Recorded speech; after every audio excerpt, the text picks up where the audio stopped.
Good morning students. मैं हूं सुनील त्रिपाठी और आप देख रहे हैं Sunil physics classes.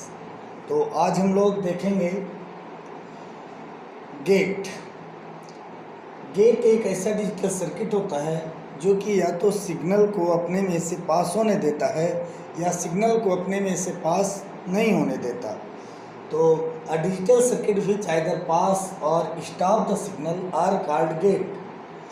There are three types of gate. Gate तीन तरह के होते हैं। एक होता है and gate, second or gate, third one is not gate.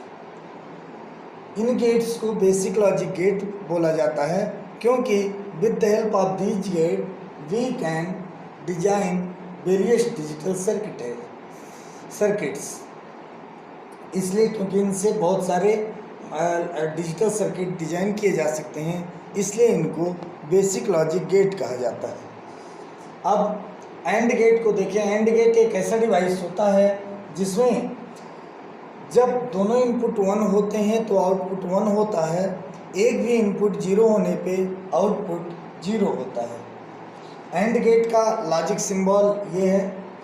दो इनपुट हैं इसमें, ए और बी, और सी इसका आउटपुट है। अगर इसका ट्रुथ टेबल देखें तो 0 0 पे 0, 0 1 पे 0, 1 0 पे 0 और 1 1 पे 1। मतलब जब ए और बी दोनों को हाई इनपुट देंगे तो आउटपुट 1 आएगा, अदरवाइज आउटपुट 0 आएगा। फिर है हमारे पास और गेट। और गेट भी 2 इनपुट और सिंगल आउटपुट डिवाइस होता है। ये एक ऐसा डिजिटल सर्किट है कि अगर इसमें कोई भी इनपुट 1 है तो आउटपुट 1 होता है, दोनों इनपुट जब 0 होते हैं तो आउटपुट 0 होता है। इसका और गेट का लॉजिक सिंबल ये है। Boolean expression C = A + B होता है और truth table when A = 0 and B = 0 then C = 0। दोनों इनपुट 0 तो output 0। When A = 0, B = 1 then C = 1। When A = 1, B = 0 then C = 1।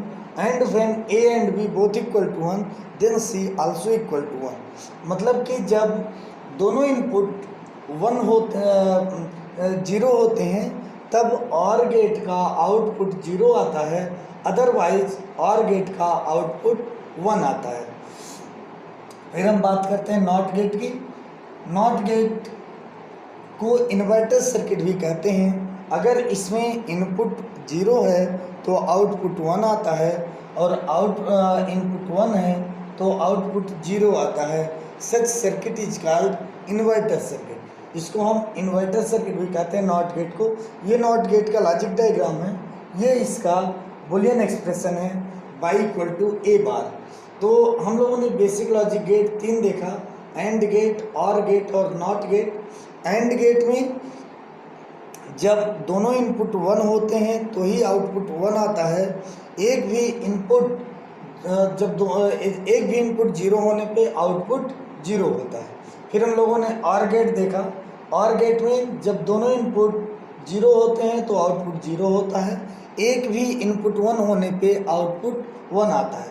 और नॉट गेट में 0 का 1 हो जाता है, 1 का 0 हो जाता है। यानी जब सिग्नल हम हाई सिग्नल देते हैं तो आउटपुट लो आ जाता है, और जब लो सिग्नल देते हैं तो आउटपुट हाई होता है। तो इस तरह से ये बेसिक लॉजिक गेट है, एंड, और, एंड, नॉट गेट। अब हम लोग देखेंगे बेसिक लॉजिक गेट के अलावा कुछ यूनिवर्सल गेट है जिससे कि हम बेसिक लॉजिक गेट डिजाइन कर सकते हैं। तो यूनिवर्सल गेट 2 तरह के होते हैं। यूनिवर्सल गेट जनरली 2 हैं। Universal gate,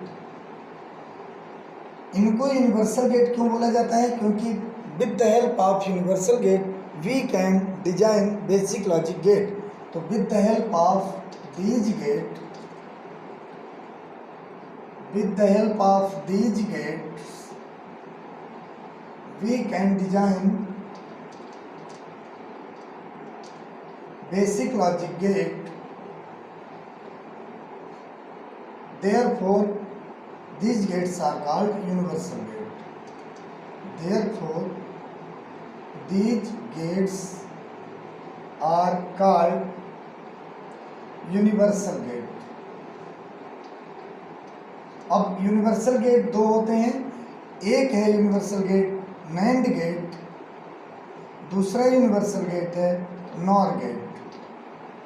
nand gate and nor gate. Nand gate is made up of and gate plus not gate, और nor gate is made up of or gate plus not gate. तो and gate और not gate से मिलकर NAND gate बनता है, और gate और not gate से मिलकर नॉर गेट बनता है। तो इस तरह से हमने यूनिवर्सल गेट देखा। Thank you.